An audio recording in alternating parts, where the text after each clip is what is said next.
Nerevar at Mountain.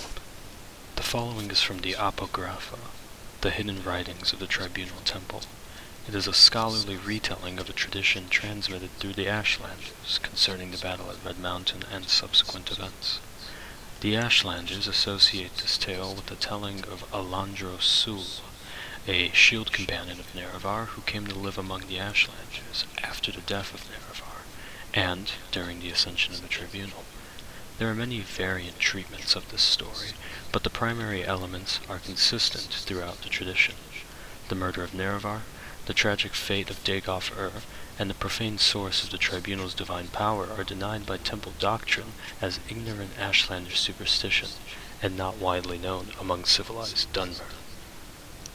Resdayn, present-day Morrowind, was contested ground between two very different types of Mer: the Chimer, who worshipped Daedra, and the Dwemer, who worshipped a profane and secret power. These two people warred with each other constantly until their lands were invaded by a young, vibrant, and violent alien culture, the Nords. Two heroes, one from the Chimer and one from the Dwemer, Indirol Nerevar and Dumak Dwarforg, made peace between their people, and together ousted the alien invaders. Then, these two heroes worked long and hard to maintain that peace thereafter, though their counselors thought that it could not last, or, worse, that it shouldn't. Nerevar's queen and his generals, Almalexia, Saltasil, Vivek, told him to claim all Resdayn for his own, but Nerevar would not listen, for he remembered his friendship with Dumak. There would be only peace. Until Dagoth-Ur arrived. House Dagoth had discovered the source of the profane and secret power of the Dwemer, the legendary heart of Lorkhan, which Dumak's people had used to make themselves immortal and beyond the measure of the gods. In fact, one of their high priests, Kagranak, was building a new god so that the Dwemer could claim Resdayn for their own. The tribunal urged Nerevar again to make war on the dwarves. Nerevar was troubled. He went to Dumak, his friend of old, and asked if what Dagoth-Ur said was true. But Kagranak and the high priests of the Dwemer had kept their new god secret from their king, and Dumak said the Dwemer were innocent of any wrongdoing. Nerevar was troubled again and made a pilgrimage to Holamayan, the sacred temple of Azura, who confirmed that all that Dagoth-Ur said was indeed true, and that the new god of the Dwemer should be destroyed, for the safety of not only Resdayn, but for the whole world. When Nerevar went back and told his tribunal what the goddess had said, his queen and generals felt themselves proved. They again counseled him for war. There were reasons that the Dwemer and Chimer had hated each other forever. Finally, Nerevar, angered that his friend Dumak would lie to him, went back to Vardenfell. This time, the Chimer king was arrayed in arms and armor and had his hosts around him, and he spoke harshly to Dumak Dwarforg, king of Red Mountain.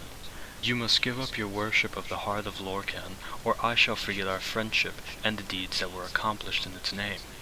And Dumak, who still knew nothing of Kagranak's new god, but proud and protective as ever of his people, said, "We shall not relinquish that which has been our way for years beyond reckoning, just as the Chimer will not relinquish their ties to the lords and ladies of Oblivion. And to come at my door in this way, arrayed in arms and armor and with your hosts around you, tells me you've already forgotten our friendship. Stand down, my sweet Nerevar, or I swear by the 15 golden tones I shall kill you and all your people." And so, the Chimer and Dwemer went to war.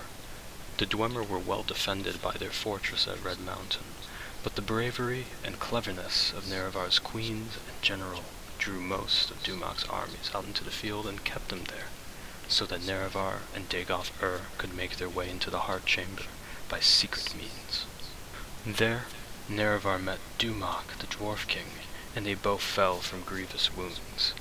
Dagoth-Ur slew Kagranak and took the tools the Dwemer used to tap the power of the heart. He went to his dying lord Nerevar and asked him what to do with these tools. Nerevar summoned Azura again, and she showed them how to use the tools to separate the power of the heart from the Dwemer people. And on the fields, the tribunal and their armies watched as the Dwemer turned to dust all around them as their stolen immortality was taken away. Back in Red Mountain, Nerevar told Dagoth to protect the tools and the heart chamber until he returned. Dagoth said, "But shouldn't we destroy these tools at once, so that they might never be used for evil again?"